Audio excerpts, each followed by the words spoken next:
Well, Xi Jinping and Anthony Albanese have held their highly anticipated meeting in Beijing to much fanfare. But what came out of it? Well, other than a few pleasantries, not a whole lot. Example, the Prime Minister says he asked for a heads up the next time China conducts naval drills in our parts, to which the Chinese President said he'll do as he pleases. Joining us live is former DFAT China Council scholar Andrew Phelan. And for an American view on this meeting, Strategy Risks founder and CEO Isaac Stone-Fish joins us. Good morning to you both. Thank you so much for your company. So for some local reaction first, Andrew, I mean, looking past the glitz of it all, the handshakes, etc., was anything actually achieved here? Well, I said last week, Peter, that I wasn't entirely sure the purpose and the objective of this visit. I'm not sure I'm any wiser sitting here today. But yesterday I was concerned with Albanese's defence of the PLAN, 3 vessels circumnavigating our country earlier this year, and the equivalence of that with the Royal Australian Navy and allies conducting freedom of navigation operations in the South China Sea, through which trillions of dollars of maritime activity and trade pass. And, the PLAN going way out of its way to come way down here to the Tasman Sea and do live fire exercise, which were clearly designed as a shot across the bow to make Australia pay attention. Furthermore, in terms of obeying or ignoring international law, we just passed the anniversary of the 2016 arbitral finding on the South China Sea, which Beijing summarily ignored.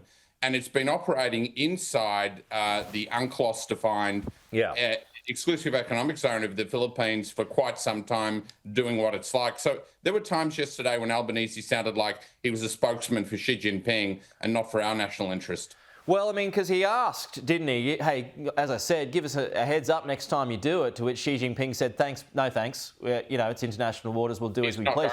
No, he's not going to change. So, I mean, is that, there's all this talk of a reset of our relationship. Is that truly at the heart of our relationship where, if we're obedient, we'll get somewhere? Yeah. Look, China and the US, Australia, the Western world, have 2 very separate, very different operating systems, and they're incompatible with each other. And one of the areas of possible expansion in the chapter is AI, and China is operating a very different ecosystem in that space. If you're driving a Tesla, you're operating in a different software operating system compared to, say, driving in a Zika, which is about to launch in Australia. And the US and China are going to be competing for data, and huge amounts of data, and how that can be used, how that can be weaponized.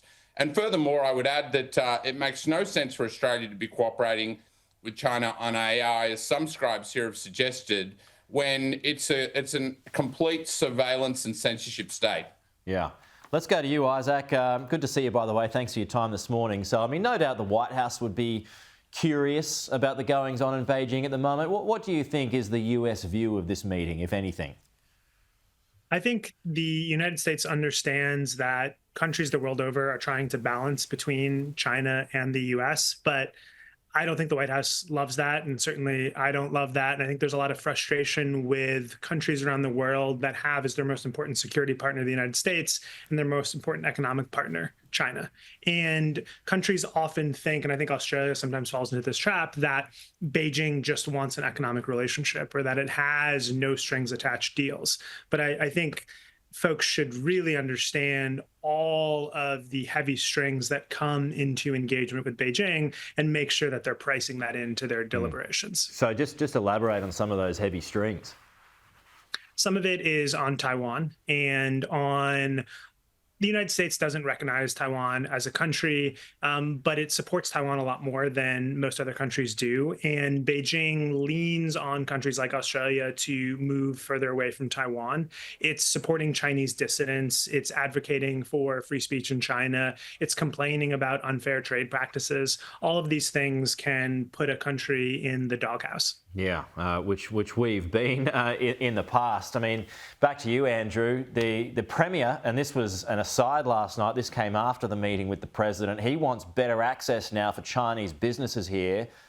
That would mean a watering down of foreign investment laws, which are unlikely, but is that one to watch? Absolutely, it is, and that was entirely predictable. Yeah, China definitely wants more access. What does that look like? I mean, yesterday I heard the Prime Minister say, we'd be signing various MOUs. Well, what are those MOUs and what are the contents of them? The other thing I'd like to point out is nobody in the travelling press pack yesterday questioned the Prime Minister on China's overt support for Putin's war on Ukraine, which has been going since the get-go. Now, the Prime Minister commented during the voice referendum that the thing that kept him up at night was Russia's war on Ukraine. Well, why wasn't this discussed? And furthermore, China's also been a backer of Iran and its proxies in the Middle East. So, the media pack that were travelling with the PM, I don't think there's one member of that media pack that has a China background, an Asia background, has done commerce in the region. And some of them were coming away with the impression that, China, Australia are new buddies, all is honky-dory, we're all doing free trade, we're going to hold hands and sing Kumbaya, which couldn't be further from the truth. Well, that's right. I mean, and you're going back to that point of they're just going to keep doing what they want anyway. China's going to keep doing what it wants anyway. Just going back to you, Isaac, I mean, there's been a bit of discussion lately, particularly when it comes to Elbridge Colby and this review on AUKUS that's taking place at the moment. What's your thoughts on his position in the region and where we are in his thoughts, where you think Australia ranks in his thoughts, the importance of us, I suppose, when he's being quite heavy-handed, it seems?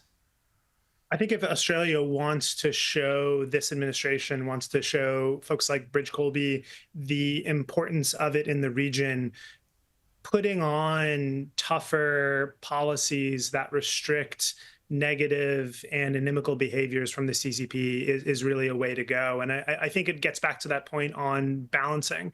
Countries cannot have their cake and eat it too. You can't trade so much with China and then outsource security to the United States and expect that to be the way things go. I think Bridge is pushing more for a focus on China as a national security threat. And I think there's real questions in the United States about what countries in the region are willing to do in the case that the Cold War between the United States and China turns hot. Okay. Just a final point here, back to the Prime Minister, Andrew. I mean, was he kind of caught between a rock and a hard place yesterday? When he's taking questions, he's a guest of China's, he's there in Beijing. Can't be too critical, I suppose. But has he ever really been that critical is another point. No, he hasn't. He's signed up for that. Look, I think Australia's got there's a couple of positives, but we've got a pretty long track record, and this applies to both sides of politics, of not understanding China sufficiently and making some pretty big strategic errors. And the Port of Darwin's one of them. I think signing off John Holland to a Chinese state-owned construction company is another one of them. Even if you go back to on Albanese's previous trip to China, he went to the Temple of Heaven, walking in the footsteps of Gough Whitlam. And Gough Whitlam opened the conversation back in 1970, visiting the ailing Chairman Mao, who, the brilliant historian Sarah Payne described as putting Humpty Dumpty back together again at the end of the Civil War. But in terms of governance, we had the Great Leap Forward, which is a catastrophe and led to a mass famine, followed by 10 years of absolute chaos with the Cultural Revolution, which was all about Chairman Mao saving his own hide. And Gough Whitlam went to visit a guy who at the time was responsible for the deaths of 50 million civilians in China. And I think we ought to reflect on that and also the true nature of the CCP. I'd also, a final point, or two final points, if I may. One is on green steel. That is technology that is yet to be proven at scale. And it's certainly a lot more expensive than current methods. And I can't see, I went out to Shogun Capital Steelworks back in 1990. I can't see Chinese steelmakers adopting a more expensive way of making steel.